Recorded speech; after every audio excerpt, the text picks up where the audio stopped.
সোহরাওয়ার্দী উদ্যান অভিমুখে March for Gaza কর্মসূচিতে লাখো মানুষের ঢল। সকাল থেকেই আসছে মিছিল, গণজমায়েত ৩টায়।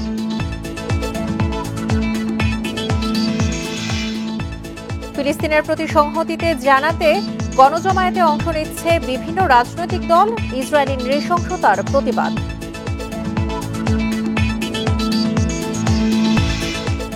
গাজায় আগ্রাসনের বিরুদ্ধে বিশ্বজুড়ে বিক্ষোভ। আন্তর্জাতিক সংস্থাগুলোকে এখনই ইসরায়েলের বিরুদ্ধে পদক্ষেপ নেওয়ার আহ্বান।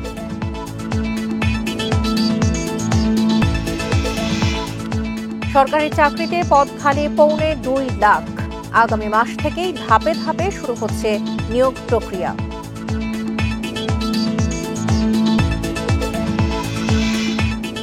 বর্ষবরণের আয়োজনে পাহাড়িদের বিজু উৎসবে সম্প্রীতির ডাক। পুরনোকে বিদায় দিয়ে নতুনকে আহ্বান।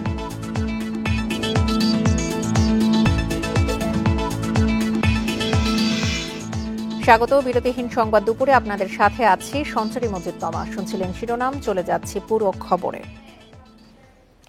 সোহরাওয়ার্দী উদ্যানের অভিমুখে মার্চ ফর গাজা ফিলিস্তিনের প্রতি সংহতিতে লাখো মানুষের ঢল নেমেছে।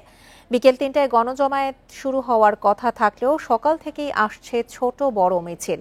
হাতে বাংলাদেশ ফিলিস্তিনের পতাকা ও স্লোগান সংবলিত প্ল্যাকার্ড। বান্ডেল থাকলে প্রতি সেনমানিতে টাকা বাঁচবে। বিকাশ সেনমানি বান্ডেল কিনে জিতুন প্রতি লেনদেনে।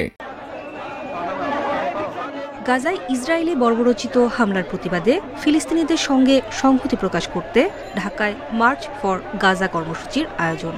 গণজমায়েতে অংশ নিতে সকাল থেকেই বিভিন্ন প্রান্ত থেকে মানুষের ঢল নেমেছে সোহরাওয়ার্দী উদ্যানে। ফিলিস্তিনের যে বর্তমান যে করুণ বিভীষিকাময় অবস্থা, প্রত্যেকটা মানবতাবাদী মানুষের উচিত তাদের পাশে দাঁড়ানো। আমরা ইসরায়েলকে বোঝাতে চাই এবং জাতিসংঘকে বোঝাতে চাই যে আমরা মুসলমানদের পক্ষে আছি এবং ওই নির্মম নির্যাতনের বিরুদ্ধে জাতিসংঘ একটা পদক্ষেপ নেব। আমরা এই জন্য আমাদের জাতিসংঘের দৃষ্টি আকর্ষণ করছি। বেলা 11টার দিকে বায়তুল মোকাররম ও বাংলা মোটর থেকে মিছিল নিয়ে রওনা হয় জামাতে ইসলামী। এ সময় তাদের হাতে ছিল বাংলাদেশ ফিলিস্তিনের পতাকা। বিভিন্ন প্ল্যাকার্ড নিয়ে ফিলিস্তিনের পক্ষে নানা স্লোগানও দেন তারা। আমাদের এই লং মার্চ মানবতার ক্রন্দনে আকাশ বাতাস ভারী হচ্ছে। সেই ফিলিস্তিনের নারী, শিশু, অসহায় মজলুমদের পক্ষে, প্যালেস্টাইনি জনগণের মুক্তি সংগ্রামের পক্ষে সংহতি প্রকাশের এই সমাবেশ।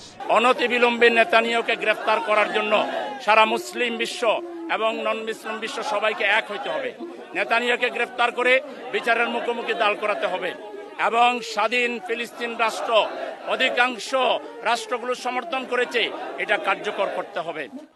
গণজমায়েতে থাকছে বিএনপি, জাতীয় নাগরিক পার্টি, হেফাজতে ইসলাম সহ বিভিন্ন রাজনৈতিক দল। এছাড়াও খেলোয়াড় সহ নানা শ্রেণী পেশার মানুষ যোগ দিচ্ছেন। গণজমায়েতের মূল আনুষ্ঠানিকতায় সভাপতিত্ব করবেন বায়তুল মোকাররম জাতীয় মসজিদের খতিব মাওলানা আব্দুল মালেক। বক্তব্য রাখবেন ইসলামিক বক্তা মিজানুর রহমান আজাহারি, আস সুন্নাহ ফাউন্ডেশনের চেয়ারম্যান শায়খ আহমদুল্লাহ সহ অনেকে। প্রতিবাদের আওয়াজ সবার কানে পৌঁছাতে উদ্যান জুড়ে লাগানো হয়েছে অসংখ্য মাইক। বিশেষ কারণে টিএসসির মেট্রো রেল স্টেশন বন্ধ রাখা হয়েছে। তবে সব পরীক্ষার্থীর জন্য রাস্তা থাকছে বিশেষভাবে উন্মুক্ত। অপ্রীতিকর পরিস্থিতি এড়াতে সতর্ক অবস্থানে আইন শৃঙ্খলা বাহিনী। নূরে জান্নাত, independent news, Dhaka. March for Gaza কর্মসূচি নিয়ে আরো জানাতে এই মুহূর্তে যোগ দিচ্ছেন আমাদের সহকর্মীরা। শুরুতেই যাচ্ছি বায়তুল মোকাররমের সামনে থেকে, সেখান থেকে যোগ দিচ্ছেন আমাদের সহকর্মী আনোয়ার সাদাত নূর। আনোয়ার সাদাত, বিভিন্ন ইসলামিক স্কলার্সরা সেখানে আজকে রয়েছেন, কারা কারা উল্লেখযোগ্য রয়েছেন? আর জোহরের নামাজের পরে তো সোহরাওয়ার্দী অভিমুখে যাত্রা শুরু করার কথা ছিল, এখন পর্যন্ত শুরু হয়েছে কিনা?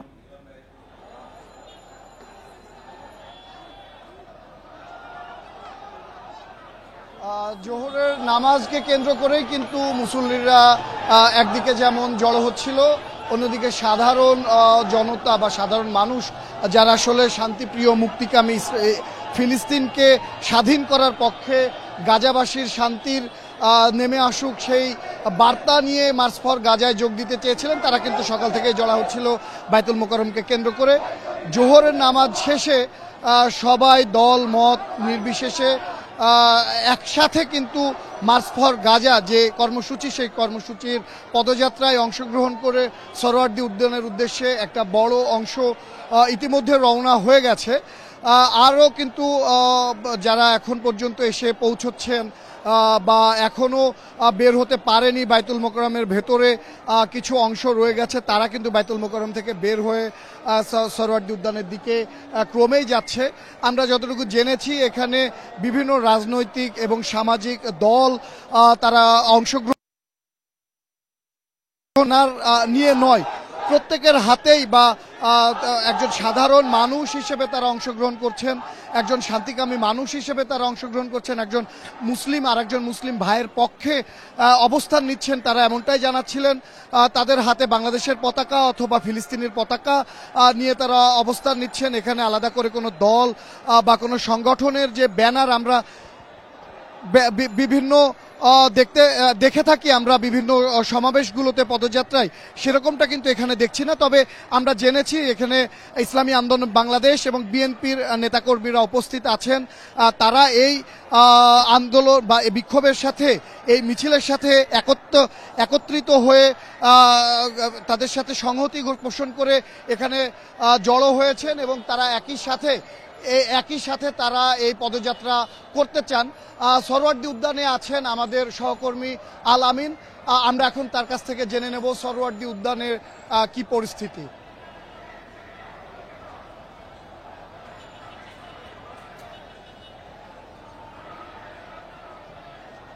আল আমিন, আপনি শুনতে পাচ্ছেন সরোয়ার্দী উদ্যানের এখন কি অবস্থা?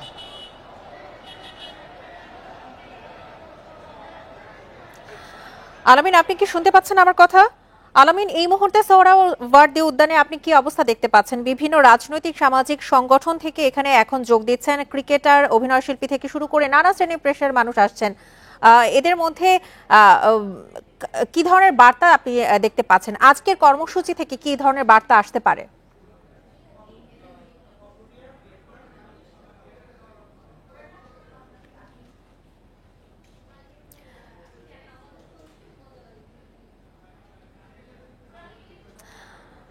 আলামিন, সম্ভবত আমাদের সংযোগটি বিচ্ছিন্ন হয়ে গেছে। আমরা আবারও যাচ্ছি বায়তুল মোকাররমে আমাদের সহকর্মী আনোয়ার সাদাত নূরের কাছে। আনোয়ার সাদাত নূর, আপনার কাছে আরেকটি বিষয় জানতে চাই, বিভিন্ন যে আলেম ওলামারা আজকে এখানে অংশ নিচ্ছেন, তারা এই মার্চ ফর গাজা নিয়ে কি বলছেন?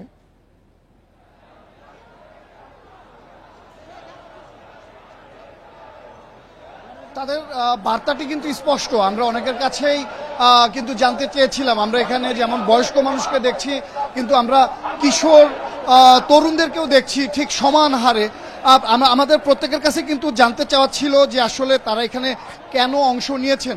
প্রত্যেকের কথাই কিন্তু স্পষ্ট যে তারা গাজার ওপরে যে নির্যাতন হচ্ছে, ফিলিস্তিনবাসীর দীর্ঘদিন ধরে যে নিপীড়নের শিকার হচ্ছে, সেটি থেকে তারা আসলে মুক্তি চান। তারা চায় যে ফিলিস্তিন স্বাধীন হোক এবং এই যে ফিলিস্তিন স্বাধীন হোক, আরেকটি মুসলিম ভাইয়ের ভেতরে তাদের শান্তি আসুক, এটি বিশ্ববাসীর কাছে দৃষ্টি আকর্ষণ করতে কিন্তু তারা এই মার্চ ফর গাজায় অংশ নিচ্ছেন স্বতঃস্ফূর্তভাবে।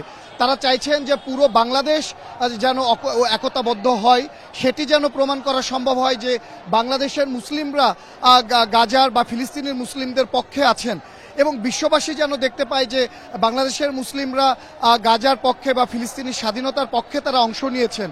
এর মধ্য দিয়ে তারা ওআইসির দৃষ্টি আকর্ষণ করতে চান, জাতিসংঘকে তারা বার্তা দিতে চান যে জাতিসংঘ যে অবহেলা এই যে ইসরায়েল ফিলিস্তিন যুদ্ধের ক্ষেত্রে দেখাচ্ছেন, সেই জায়গাটাতে যে বাংলাদেশের নাগরিক, বাংলাদেশের ডিপ্লোমেসি যে সেটাকে সমর্থন করে না, তারা কিন্তু সেটা তাদের বক্তব্যে, তাদের মন্তব্যে কিন্তু সেই কথা বারবারই প্রকাশ করছেন। তারা বলছেন যে ওআইসি যে উদ্দেশ্যে গঠন করা হয়েছিল, তারা সেই উদ্দেশ্য সফল করতে ব্যর্থ হচ্ছে।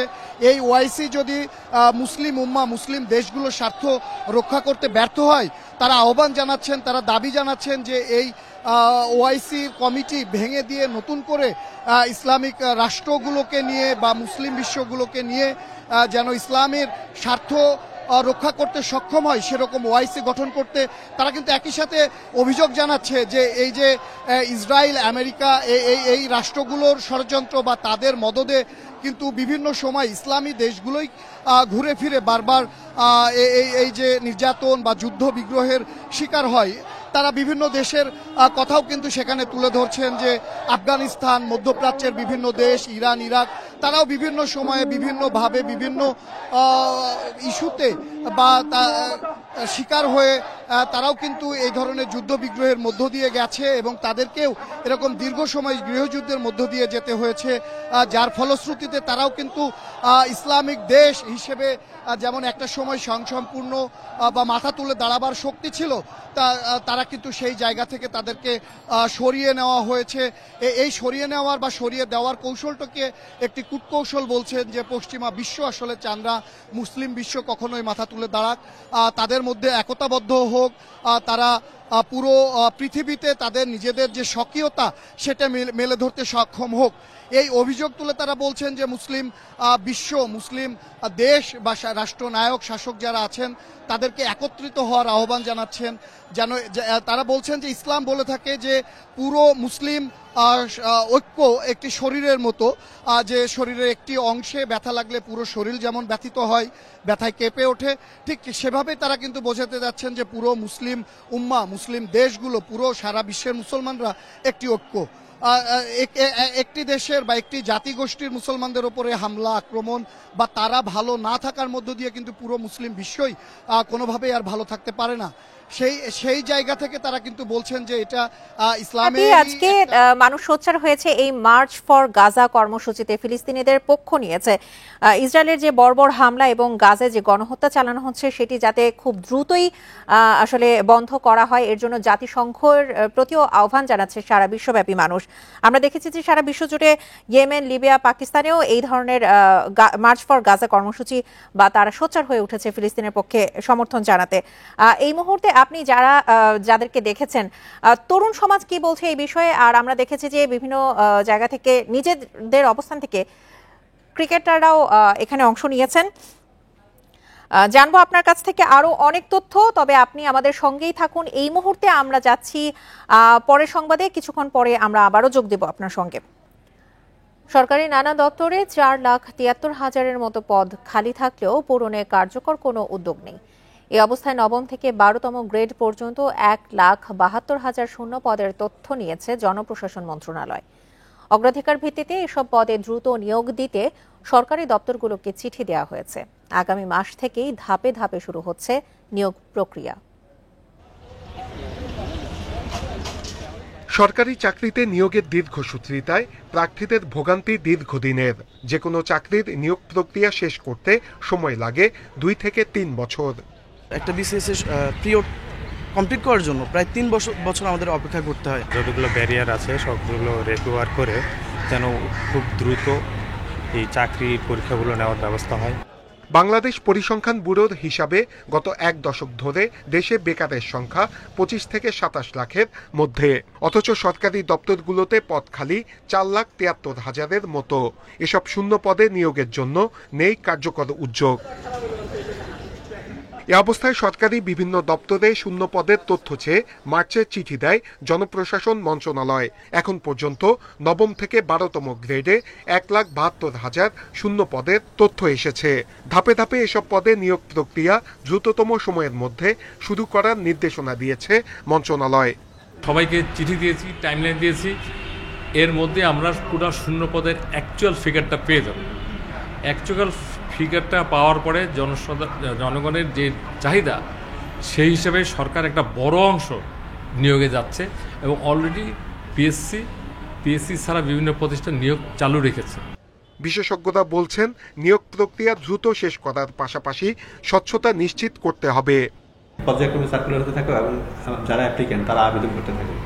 যেই ক্ষেত্রে যেই সেকশনে বা যেই সেক্টরে নিয়োগ দেওয়া হবে সেটা খুব সবাই মিলে সেখানে নজরদারি করে সুচারুরূপে সেই কাজটা সম্পন্ন করা।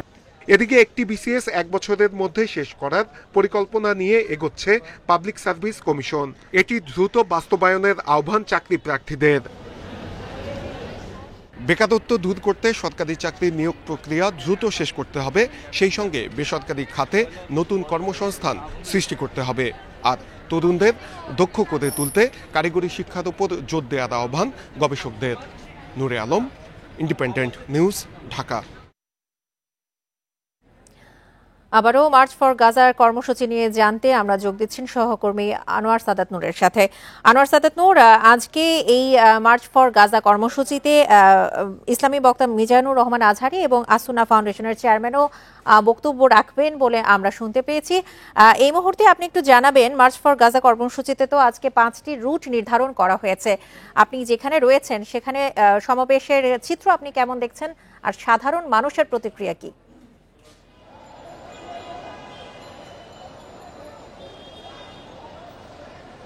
সাধারণ মানুষ কিন্তু স্বতঃস্ফূর্তভাবেই এই মানে পদযাত্রায় বা এই কর্মসূচিতে অংশ নিয়েছে। তারা কিন্তু বারবার স্লোগানের মধ্য দিয়ে, তাদের বক্তব্য মন্তব্যের মধ্য দিয়ে সে কথাই বলছে যে জনস্রোত মিছিল আসছে, সেই আশাটা কিন্তু বন্ধ হয়নি। এই পুরো বাইতুল মোকাররমকে কেন্দ্র করে চারিপাশে কিন্তু রাস্তাগুলো বেশ কিছুক্ষণ ধরেই যান চলাচল বন্ধ করে ব্লক করে রাখা হয়েছে। কেননা এই যত মিছিল রাজধানীর বিভিন্ন প্রান্ত থেকে আসছে তারা কিন্তু বাইতুল মোকাররমে এসে হয় জড়ো হয়েছিল, তারপরে একসাথে পদযাত্রায় অংশ নিচ্ছে, নতুবা তারা বাইতুল মোকাররম হয়ে মানে বাইতুল মোকাররমের সামনে দিয়েই পদযাত্রা নিয়ে সোহরাওয়ার্দীর দিকে যাচ্ছেন। ফলে কিন্তু বাইতুল মোকাররমকে কেন্দ্র করে মুসল্লিদের বা সাধারণ জনগণের বা বিক্ষোভকারীদের যে ভিড় সেটি কিন্তু চলমান। আমরা এখনো দেখছি বাইতুল মোকাররমের উত্তর গেটের পাশের রাস্তা ধরে রাজধানীর মতিঝিল এলাকা থেকে একটি বিক্ষোভ মিছিল এসে বাইতুল মোকাররমের মুসল্লিদের সাথে একত্রতা পোষণ করে যাচ্ছে। সেখানে আমরা ইসলামী আন্দোলন বাংলাদেশের আমিরকে দেখছি যে সেটি নেতৃত্ব দিয়ে যাচ্ছেন এবং তার সাথে তার নেতা কর্মী সমর্থকরাও আছেন। তারা আনুষ্ঠানিকভাবে বিপুল সংখ্যক তাদের নেতাকর্মী সমর্থকদেরকে সাথে নিয়ে ফিলিস্তিনের পতাকা হাতে নিয়ে এবং তার সাথে অনেক কিছু মানে অনেক স্লোগান খচিত প্লাকার্ড হাতেও তাদের সাথে দেখা যাচ্ছে, যেখানে ফিলিস্তিনের মুক্তি দাবি করছেন, যেখানে গাজাবাসীর প্রতি শান্তি কামনা করছেন। এছাড়াও তারা বলছেন যে ফিলিস্তিনকে স্বাধীন একটি রাষ্ট্র হিসেবে তারা দেখতে চান। তা তাদের যে রাজনৈতিক দল হওয়া সত্ত্বেও তাদের সাথে কিন্তু আমরা কোনো ব্যানার দেখছি না, যদিও বা তাদের নেতাকর্মীরা তারা একত্রিত হয়েই এই পদযাত্রায় অংশ নিয়েছেন এবং তারা মিছিলের সাথে সাথে যাচ্ছেন। আমরা আগেই জেনেছিলাম যে ইসলামী আন্দোলন বাংলাদেশ এবং বিএনপির নেতাকর্মীরা এই বাইতুল মোকাররম এলাকা থেকেই তারা সম্মিলিতভাবে পদযাত্রা বের করবে যে মার্চ ফর গাজা এই কর্মসূচিতে অংশ নেওয়ার জন্য, এবং তারা সোহরাওয়ার্দীতে যাবেন। সেই পূর্ব ঘোষিত কর্মসূচির অংশ হিসেবে কিন্তু আমরা এখন দেখতে পাচ্ছি ইসলামী আন্দোলন বাংলাদেশের নেতাকর্মীরা তারা অংশ নিয়ে যাচ্ছেন। শুধু রাজনৈতিক কর্মী না, কিন্তু এখানে বলে রাখি যে বিভিন্ন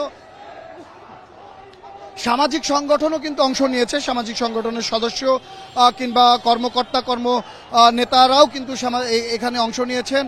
সাধারণ মানুষ যারা বিভিন্ন পেশাজীবী বলা যায় তারাও কিন্তু এই সময়টাকে উপলক্ষ করেই তারা দিনের কাজ শেষ করে কিংবা মধ্যবিরতি নিয়ে জোহরের নামাজ শেষে এই কর্মসূচিতে অংশ নিয়েছে। অনেকেই পদযাত্রায় অংশ নিয়েছেন যে তারা বাইতুল মোকাররম থেকে তারা সোহরাওয়ার্দী উদ্যান পর্যন্ত যাবেন, তাদের সাথে সংহতি প্রকাশ করতে বা একাত্মতা প্রকাশ করতে তারা এই মধ্যবর্তী সময়ের জন্য অংশ নিয়েছেন। কেননা সাধারণ মানুষ বলছেন যে ফিলিস্তিনিতে যে বর্বরতা দেখানো হচ্ছে আসলে সেটি মেনে নেওয়ার মতো নয়। তাদের বাংলাদেশে বসে আসলে কিছু করার না থাকলেও তারা সংহতি প্রকাশ করে তাদের পক্ষে মতামত দিয়ে তারা তাদের যে আরেক ভাই মুসলিম ভাইয়ের প্রতি সমবেদনা জানাতে চান, তাদের পক্ষ নিতে চান। তারা এই মার্চ ফর গাজাতে অংশ নেওয়ার জন্য যেটা বলছেন যে আমরা জানতে চেয়েছিলাম যে কেন তারা মার্চ ফর গাজা কর্মসূচিকে এতটা গুরুত্ব দিচ্ছে বা তারা এখানে উপস্থিত হতে এসেছেন। যেমন কুষ্টিয়া থেকে আসা কয়েকজন তরুণ আমাদেরকে বলেছেন যে তারা অনলাইনের মাধ্যমে গতকাল রাতেই জানতে পেরেছিলেন যে আজকে একটি প্ল্যাটফর্ম এই মার্চ ফর গাজা কর্মসূচি আহ্বান করেছেন এবং তারা এখানে একটি বড় জমায়েত সৃষ্টির চেষ্টা করছেন যেন বিশ্ব দরবারে এটি নজির স্থাপন করতে পারে বা তাদের দৃষ্টি আকর্ষণ করতে পারে। তারা সেই আহ্বানে সাড়া দিয়ে কিন্তু কুষ্টিয়া থেকে সকালে এসে এই বাইতুল মোকাররমের অংশে এখানে যোগ দিয়েছেন, যেন এখানে তাদের এই 7 জনের উপস্থিতিতে আরো কিছু সংখ্যা যেন যুক্ত হয়। একটি বিষয় জানাবেন, আপনি কিছুক্ষণ আগেও জানাচ্ছিলেন যে বিভিন্ন রাজনৈতিক দল, বিশেষ করে ইসলামী আন্দোলন বাংলাদেশের কথা বললেন, বিএনপি, জামায়াত, এদের মধ্যে কেন্দ্রীয় নেতাদের মধ্যে কাদের কাদের আপনি দেখতে পেয়েছেন? আর আমরা সকাল থেকেই দেখছি যে বেলা 3টার দিকে এই সমাবেশ শুরু হওয়ার কথা থাকলেও সকাল থেকেই কিন্তু যে 5টি পয়েন্ট নির্ধারণ করা হয়েছে, বিভিন্ন পয়েন্ট হয়ে কিন্তু মানুষ রাজধানীর সোহরাওয়ার্দী অভিমুখে যাত্রা শুরু করেছেন। আমরা দেখেছি যে যান চলাচলও এক হিসেবে ব্যাহত হয়েছে, সাধারণ মানুষও কিন্তু চলতে পারছেন না। এক হিসেবে বলা যায় যে শুধু সোহরাওয়ার্দী উদ্যানই না, আশপাশের যেসব এলাকা রয়েছে সেখানেও গণ সমাবেশের মতো করে, মিছিলের মতো করে মানুষ সোহরাওয়ার্দী উদ্যানের পাশে যাচ্ছেন। কেন্দ্রীয় নেতাদের মধ্য থেকে কারোর সাথে আপনার কি কোনো কথা হয়েছে?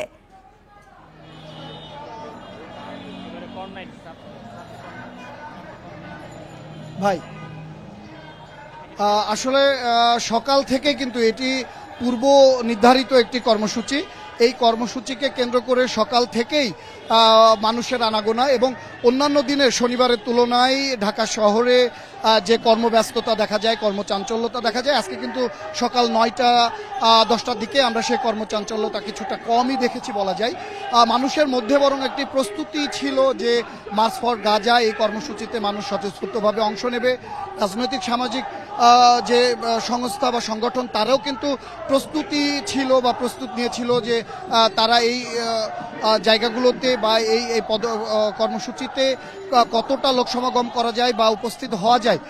যারই ধারাবাহিকতায় আমরা একেবারে সকালে দেখেছি বেলা 10টার দিকেই যে জামায়াতে ইসলাম তারা কিন্তু একটি বাইতুল মোকাররমে একটি সংক্ষিপ্ত সমাবেশ করে। তাদের নেতাকর্মীরা কিন্তু ছোট ছোট স্লোগান নিয়ে, দল নিয়ে বাইতুল মোকাররমে এসে যুক্ত হয়। তারপরে তারা সেখানে সংক্ষিপ্ত সমাবেশ শেষে তারপরে কিন্তু মূল সমাবেশে মূল স্থলে যোগ দেওয়ার জন্য সোহরাওয়ার্দীর উদ্দেশ্যে তারা পদযাত্রা করে, একটি বিক্ষোভ মিছিল নিয়ে পদযাত্রা করে। এই যে রাজনৈতিক দল হিসেবে কিন্তু জামায়াতে ইসলাম যেটা করেছে এই বাইতুল মোকাররম থেকে, ঠিক একইভাবে বেলা 12টার পর থেকে কিন্তু বিএনপির নেতাকর্মীরা ছোট ছোট দল নিয়ে এসে বাইতুল মোকাররমে জড়ো হওয়া শুরু করে। কেননা তাদের পূর্ব ঘোষিত সময়ই ছিল 12টার পরে থেকে কিন্তু আসা শুরু করে। এরপরে আমরা দেখলাম যে ইসলামী আন্দোলন বাংলাদেশের নেতাকর্মীরাও তাদের মতো আলাদা আলাদা দল রাজধানীর বিভিন্ন জায়গা থেকে নিয়ে এসে বাইতুল মোকাররমে এসে জড়ো হতে শুরু করে। আমরা যেমন জামায়াতে ইসলামের জেনারেল সেক্রেটারিকে দেখেছিলাম একজন রাজনৈতিক ব্যক্তিত্ব হিসেবে বা নেতা হিসেবে যোগদান করতে। সেখানে জামায়াতের আরও অনেক নেতাকর্মীরা যুক্ত ছিলেন। সেখানে তাদের যে অঙ্গ সংগঠন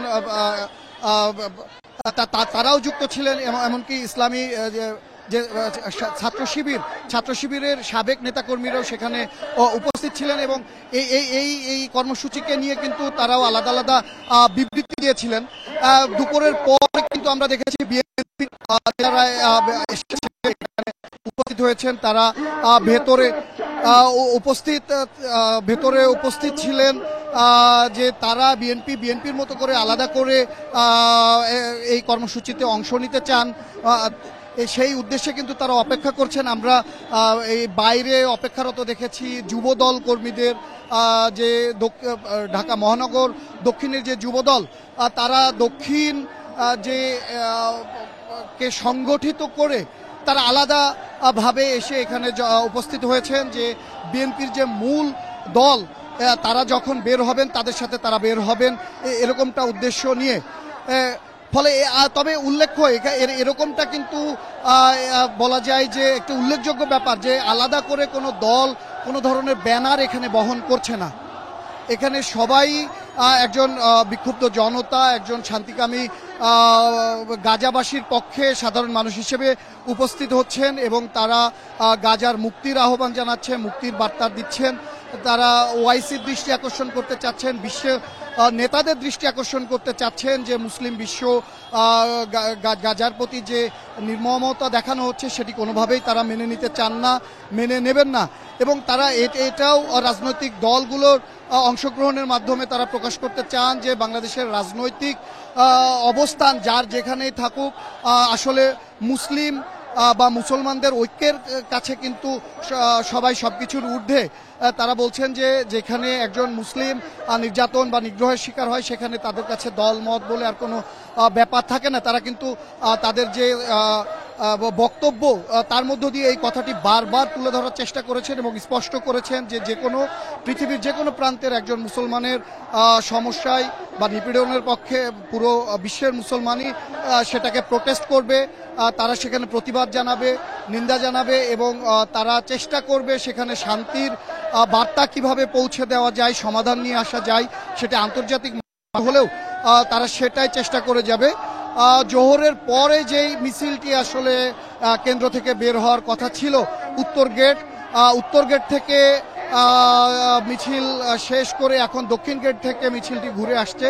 পুরো বাইতুল মোকাররম এলাকা জুড়ে চারিপাশ ঘিরেই কিন্তু আজকে এই প্রতিবাদী মানুষ, বিক্ষুব্ধ জনতা, শান্তিকামী জনতার ঢল ভিড় নেমেছে। তারা বিভিন্ন প্লাকার্ড, স্লোগান হাতে নিয়ে রাস্তায় নেমেছে। তাদের হাতে বাংলাদেশের পতাকার পাশাপাশি আমরা ফিলিস্তিনের পতাকা দেখছি। আরবিতে লেখা ইসলামের বাণী নিয়ে এসেছেন শান্তির বার্তা হিসেবে। তারা একই সাথে কিন্তু এখান থেকে আলাস্কাকে সেভ করার কথা বলছেন। তারা ইসরায়েলি পণ্য বয়কটের কথা বলছেন। তারা বাংলাদেশ প্রশাসনের দৃষ্টি আকর্ষণ করছেন যে বাংলাদেশ প্রশাসন যেন কূটনৈতিকভাবেও এটার একটা পাল্টা জবাব দেন বা বিশ্ব দরবারে তাদের অবস্থানটিকে তুলে ধরেন।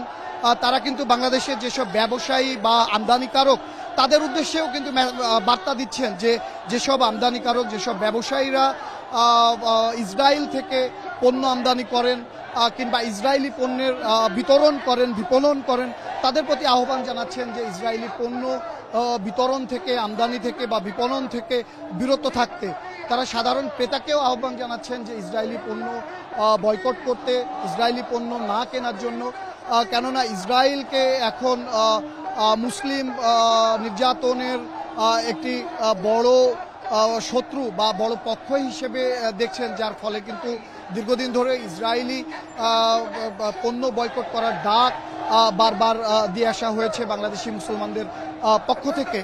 তবে সম্প্রতি কিন্তু ইসরায়েলি যে হামলা, মানে ফিলিস্তিনের উপরে সে হামলার যে বর্বরতার, নৃশংসতার নিন্দা জানিয়ে পুরো বিশ্বই বিভিন্ন প্রতিবাদের ভাষায় বিভিন্নভাবে প্রতিবাদ জানিয়েছে এই ইসরায়েলের বিপক্ষে, ইসরায়েলের এই কর্মকাণ্ডের বিপক্ষে। তারই কর্মসূচি বা তারই অংশ হিসেবে কিন্তু বাংলাদেশও বিভিন্ন কর্মসূচি সম্প্রতি সময় ধরে পালন করে আসছে। তারই একটি বড় অংশ, মানে তারই একটি কর্মসূচি এই মার্চ ফর গাজা, যারা এই কর্মসূচিটির আয়োজন করেছে অনলাইন প্ল্যাটফর্মের মাধ্যমে, যে তারা কিন্তু বেশ কয়েকদিন ধরেই এই কর্মসূচির প্রচারণা চালাচ্ছিলেন এবং তারা পরিকল্পনা করেছিলেন যে সবচাইতে বড় জমায়েত ঘটাবেন এই কর্মসূচিতে। আরেকটি বিষয় একটু জানাবেন, আপনি তো সেখানে আছেন অনেকক্ষণ ধরে, সকাল থেকে আপনি সেখান থেকে তথ্য সংগ্রহ করছেন। আমরা একটুখানি দর্শকদের জন্য বলে রাখি যে আজকে যে 5টি পয়েন্ট হয়ে মানুষ সোহরাওয়ার্দী উদ্যান অভিমুখে যাচ্ছেন সেগুলোর মধ্যে প্রথমে বাংলা মোটর, কাকরাইল 0 পয়েন্ট, বকশীবাজার মোড় এবং নীলক্ষেত মোড় হয়ে সেখানে উদ্যানের অভিমুখে মার্চ ফর গাজা কর্মসূচিতে অংশগ্রহণকারীরা যাত্রা শুরু করেছেন। এক্ষেত্রে একটু জানিয়ে রাখতে চাই, বিশেষ নির্দেশনায় বলা হয়েছিল যে আজকে এই মার্চ ফর গাজা কর্মসূচির জন্য মেট্রো রেলের যে টিএসসি স্টেশন সেখানে কার্যক্রম বন্ধ থাকবে। আমরা দেখেছি যে সকাল থেকে বিভিন্ন ক্রিকেটাররা, সামাজিক সাংস্কৃতিক বিভিন্ন বিশিষ্ট ব্যক্তিরা আজকের এই মার্চ ফর গাজা কর্মসূচি নিয়ে বিভিন্ন স্ট্যাটাস দিয়েছেন। তারা সশরীরেও অনেকে এই মার্চ ফর গাজা কর্মসূচিতে অংশগ্রহণ করছেন। ক্রিকেটাররা বা যেসব অভিনয় শিল্পীরা রয়েছেন তাদের বা বিশিষ্ট সমাজের বিশিষ্ট জনদের মধ্য থেকে কারো সঙ্গে আপনার কথা হয়েছে কিনা, তারা আসলে এই বিষয়টিতে এই মার্চ ফর গাজা কর্মসূচির মাধ্যমে কি ধরনের বার্তা দিচ্ছে সেই বিষয়টি আপনার কাছ থেকে জানবো। তবে এই মুহূর্তে আমাদের সঙ্গে শাহবাগ থেকে যোগ দিচ্ছেন আমাদের সহকর্মী আলামিন হোসেন, একটু জানবো তার কাছ থেকে।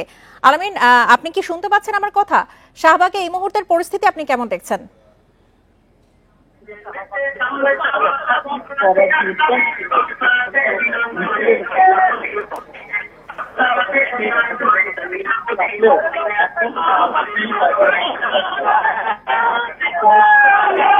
আলামিন, আপনি কি আমার কথা শুনতে পাচ্ছেন?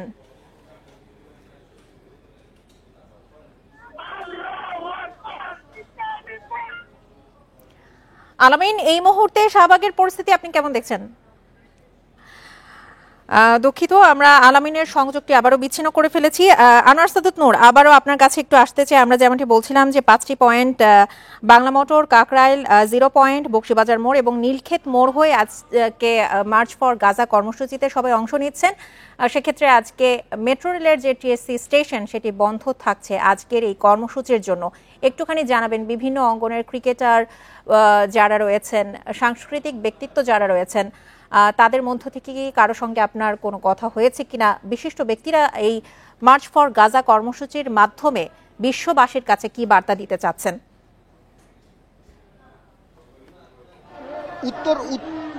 উত্তর গেটের মিছিলগুলো যখন একে একে বের হয়ে গেল, উত্তর গেট যখন খালি হয়ে গেল, তখন হয়তো ভেবেছিলাম যে মার্চ ফর গাজা কর্মসূচিতে অংশ নেওয়ার জন্য যে পদযাত্রার আহ্বান করা হয়েছিল সেটি হয়তো শেষ যাত্রাটি বের হয়ে গেল আমাদের সামনে দিয়ে।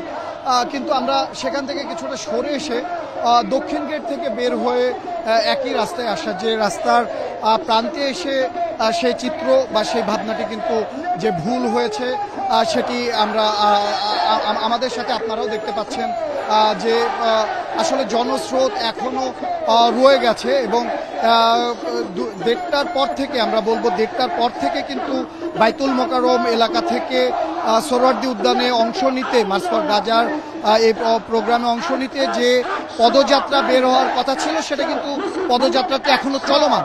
আমরা যেখানে আছি সেখানে কিন্তু একটি জায়গা, একটি মোড়কে থেকেই দেখাচ্ছি যে এই সমাবেশ বা এই পদযাত্রা কিন্তু সেখানে দাঁড়িয়ে নেই, এই পদযাত্রা চলমান এবং এই জনস্রোত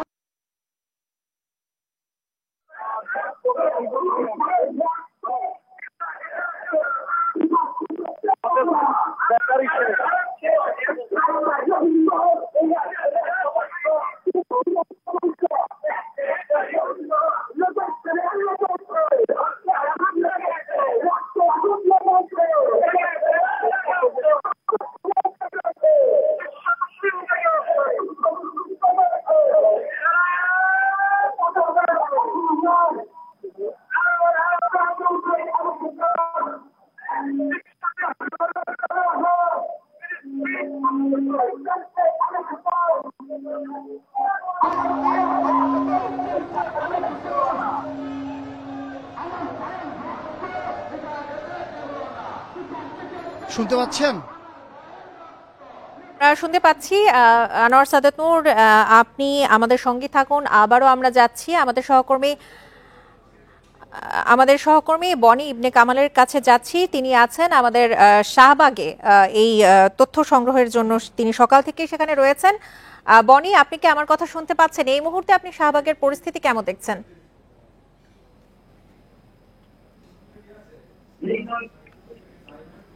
বনি, শুনতে পাচ্ছেন আপনি?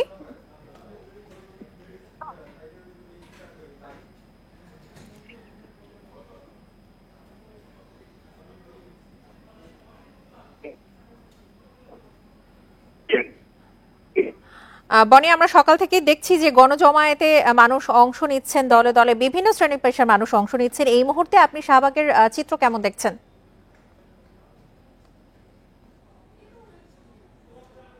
আর কিছুক্ষণ পরেই আনুষ্ঠানিকতা শুরু হতে যাচ্ছে।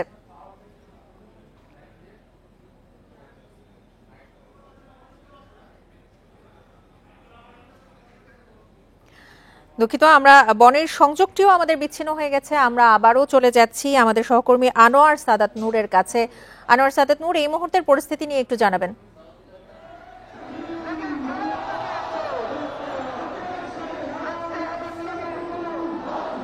আনোয়ার সাদাত, আমরা সকাল থেকে যে দেখছি যে প্রত্যেকেই জাতীয় পতাকা এবং ফিলিস্তিনের পতাকা একসাথে সঙ্গে নিয়ে এই সমাবেশে অংশগ্রহণ করছেন।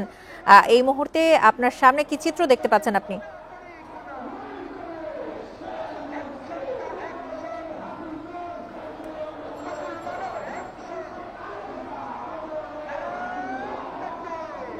হ্যালো,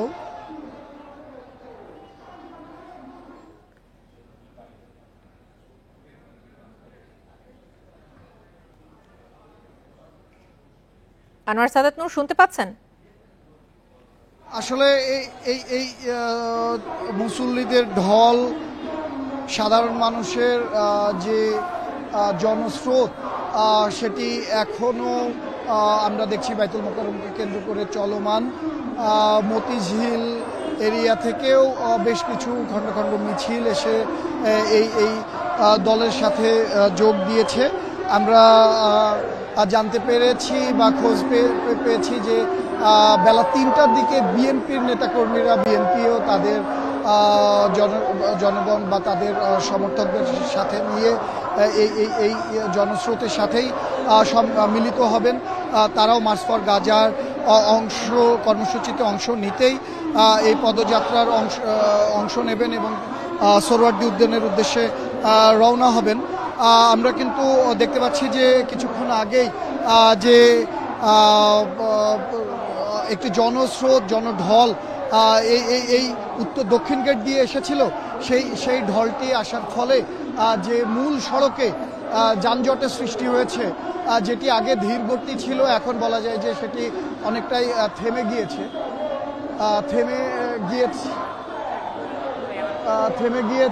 ফলে বিকেল ৩টা থেকে এই সমাবেশের আনুষ্ঠানিকতা শুরু হতে যাচ্ছে। এখানে মিজানুর রহমান আজহারী সহ আসুনা ফাউন্ডেশনের যে চেয়ারম্যান রয়েছে, এছাড়াও বিভিন্ন রাজনৈতিক দলের বক্তারা এখানে যোগ দেবেন। কেন্দ্রীয় নেতারাও এখানে সামিল হচ্ছেন একসাথে সব ধরনের শ্রেণী পেশার মানুষের সাথে মার্চ ফর গাজা কর্মসূচিতে। আমরা দেখছি যে 5টি পয়েন্ট হয়ে মানুষ এখন পর্যন্ত প্রবেশ করছে।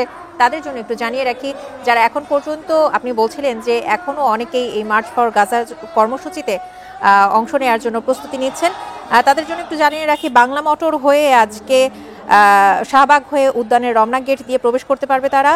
কাকরাইল মোড় হয়ে মৎস্য ভবনের সামনে যে ইঞ্জিনিয়ার্স ইনস্টিটিউশনের যে গেট আছে সেদিক দিয়েও প্রবেশ করতে পারবেন। 0 পয়েন্ট হয়ে দোয়েল চত্বর হয়ে টিএসসির গেট দিয়েও প্রবেশ করতে পারবেন সোহরাওয়ার্দী উদ্যানে। এছাড়া বক্সিবাজার মোড় হয়ে শহীদ মিনারের ওই পাশ দিয়ে যে প্রবেশ পথ রয়েছে সোহরাওয়ার্দী উদ্যানে, সেখান দিয়েও তারা অংশগ্রহণ করতে পারবেন এবং নীলক্ষেত মোড় হয়ে ভিসি চত্বর দিয়ে যে সোহরাওয়ার্দী উদ্যানের গেট আছে সেদিক দিয়েও তারা অংশগ্রহণ করতে পারবেন। আপনি যে সকাল থেকে দেখতে পাচ্ছেন, আমরা দেখছি যে মার্চ ফর গাজা কর্মসূচির জন্য রাজপথে বিভিন্ন সড়কে যানজটের সৃষ্টি হয়েছে এবং এখন বলা যায় যে একেবারেই যান চলাচলের অনুপযোগী হয়ে পড়েছে বিভিন্ন সড়কের বিভিন্ন পয়েন্টে। সাধারণ মানুষের যদিও ভোগান্তি হচ্ছে, তবুও গাজার ফিলিস্তিনিদের পক্ষে প্রতিবাদ জানানোর জন্য মার্চ ফর গাজা কর্মসূচিতে যে সকল সাধারণ মানুষ যোগ দিয়েছেন তাদের বক্তব্য কি?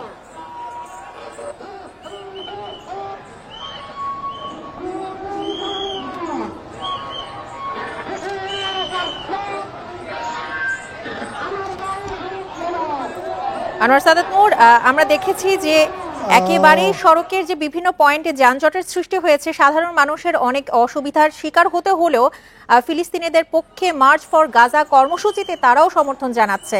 সাধারণ মানুষ কি বলছেন এই মার্চ ফর গাজা কর্মসূচি নিয়ে?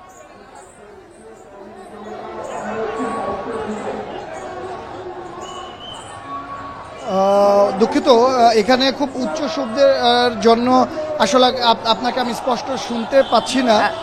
আসলে আমি একটু বলতে চাই, সাধারণ মানুষের বক্তব্যকে এই মার্চ ফর গাজা কর্মসূচি নিয়ে, সাধারণ মানুষ এই মার্চ ফর গাজা কর্মসূচিতে ফিলিস্তিনিদের পক্ষে যে অবস্থান নিচ্ছেন, তাদের বিভিন্ন ধরনের অসুবিধা সত্ত্বেও তারা কি বলছেন, এই তারা বিশ্ববাসীর কাছে কি বার্তা দিতে চাচ্ছেন?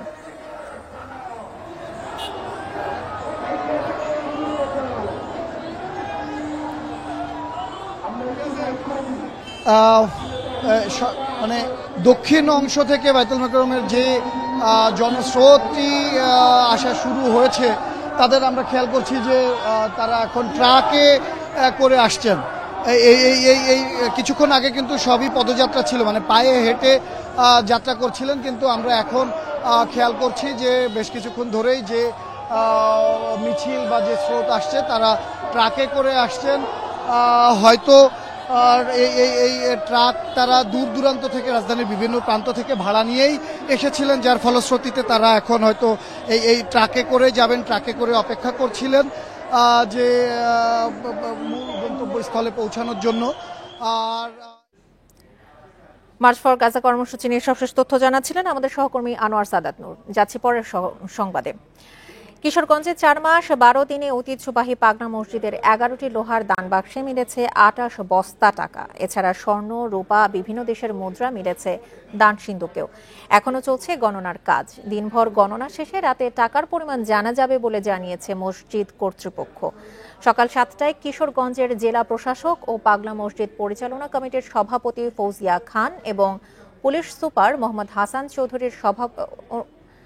চৌধুরীর উপস্থিতিতে দান বাক্সগুলো খোলা হয়। এছাড়াও এ সময় বিপুল সংখ্যক সেনাবাহিনী, পুলিশ ও আনসার সদস্য উপস্থিত রয়েছেন। গেল বছরের 30শে নভেম্বর এই মসজিদের দান বাক্সে 3 মাস 13 দিনে পাওয়া যায় 8,21,34,304 টাকা এবং বিপুল পরিমাণ বৈদেশিক মুদ্রা, রূপা ও স্বর্ণ মিলেছে।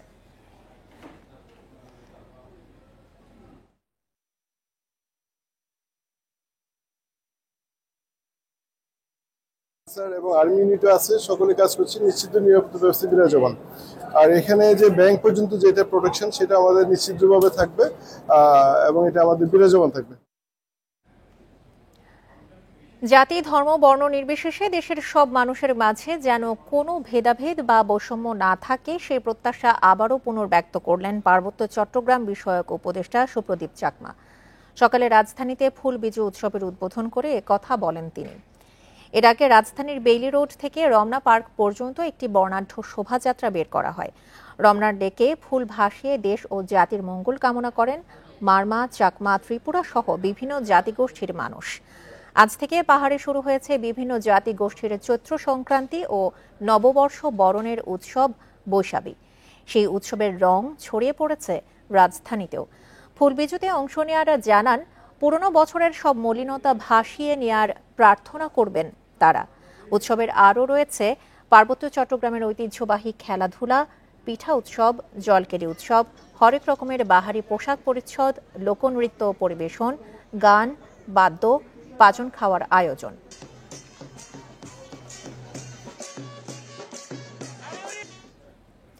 এ ছিল বিরতিহীন সংবাদ দুপুরে। আমন্ত্রণ পরের আয়োজনে।